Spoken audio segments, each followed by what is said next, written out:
okay, fine. People make mistakes, but like, it's not like there weren't 18 layers before the lawyer, right? Where it coulda or shoulda and normally woulda got noticed, right? That's so Yeah. fucking crazy. But you know what? Right. When everything is so like weird and crazy, and then all of a sudden the market explodes, things come across Mark Morris's desk that are Mm. fairly interesting. And Just so I, stupid if you ask me. But, well, you know, pretty dumb, but this is what yeah, happens when people are busy. So stupid people are in real estate.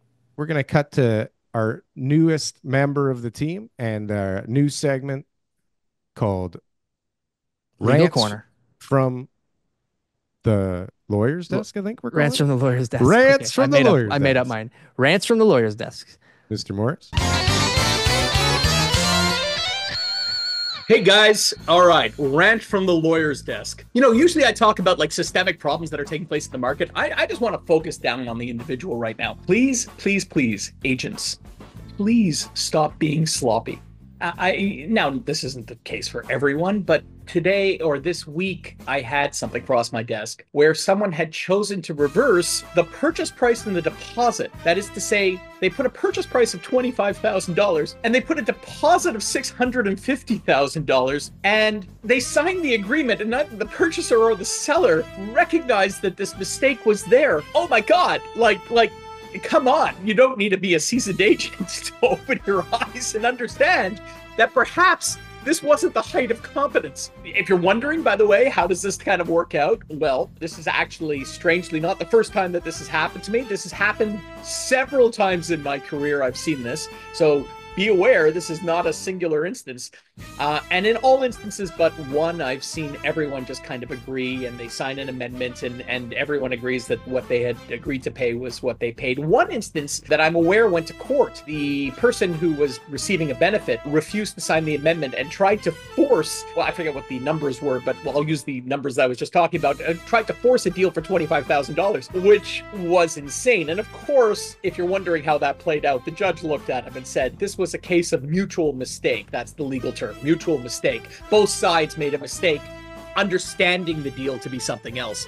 So no way in hell are we going to make the courts enforce this. And he was wrapped with damages, and the agreement was amended and everything else. So you can't go to court without clean hands. That's what the lesson is.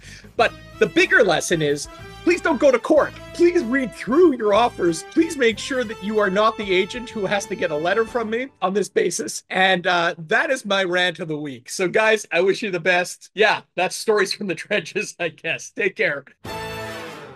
Holy cow, TK, have you ever done that before? Have Oh you my ever God. Like, offered I've got my somebody? fair share of mistakes. Like, you know what I did? I did a mistake recently. I'll tell you, I'll totally admit to it.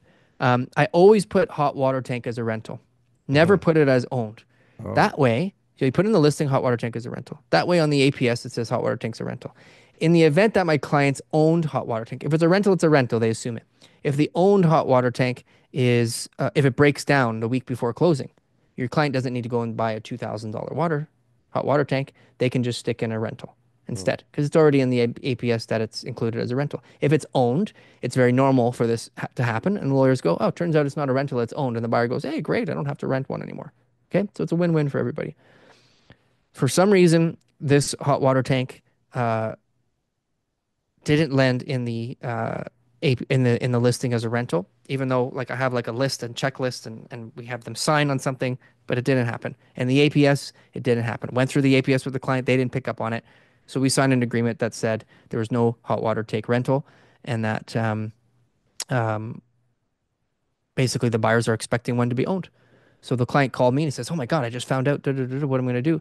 So I look over the paperwork and I said, it's my responsibility. I said, that's exactly, my job is to make sure that little things like this don't happen. So I said, I um, will take full responsibility and call the company, find out how much it is to buy it out, and I'll buy it out. I go, that's literally what my job was. That was my role. Okay. right. So that's what So happens. I don't know how that So compares to Mark's story where they So so so he calls the hot water tank company and they send him an email and says, "Well, your hot water tank's so old, the buyout $0." nah So I TK said, wins "Okay, all right, again I on the can buy podium. that out, no problem." So it all That's worked out for me. But yeah, that things happen like that. But but yes, how many people had that to have that gone through that to didn't make it to the lawyer's notice, desk. right? Like to process is this: buyer signs agreement, sends it to seller, seller accepts agreement, seller's agent sends it to their brokerage, buyer's agent sends it to their brokerage, buyer and seller choose lawyer, buyer's brokerage, seller's brokerage sends to lawyer afterwards. How come nobody Brokers, picked up? admins, Yeah, are all looking at those people this, got to see it everybody, before they right? got it. They should have had amendments done and everything before it even made it to the lawyers. So by the time it got to the lawyers would have just been like, oh, okay, they fixed this already. That's the shocking thing from my Yeah. perspective, right? It's like, it's okay, fine. People make mistakes, but like, it's not like there weren't 18 layers before the lawyer, right? Where it could have or should have and normally would have got caught or noticed, right? That's so fucking crazy. And the amount of money. And what you did is the right thing because the amount of money you guys get paid to do something, right? Which for most there's people actually something called is errors and emissions uncertain. insurance. So an errors and emissions insurance covers mistakes like this. So they would sue me for the hot water tank. I would go there and I would pay my errors and insurance premium, which is probably a few $1,000, and then that whole thing would get resolved. So like if I just got to buy $1,000 water heater just to like not let all that happen and move on with life, like trust me. Well, and then on top of that, your insurance goes up for eternity, right? And all that stuff too. But I've also heard people do that with appliances. great. I've heard agents say they forgot to include the washer and dryer or something for their buyer, and then their buyer was like, "What the heck? I didn't get the washer and dryer," and they had to buy them a washer and dryer, like things like that. That's pretty annoying. Like, comment, and subscribe if you got anything from one of these clips. And if you want to see some more, press something on the screen here. Boom. That was good. That was good. I like that. That was good.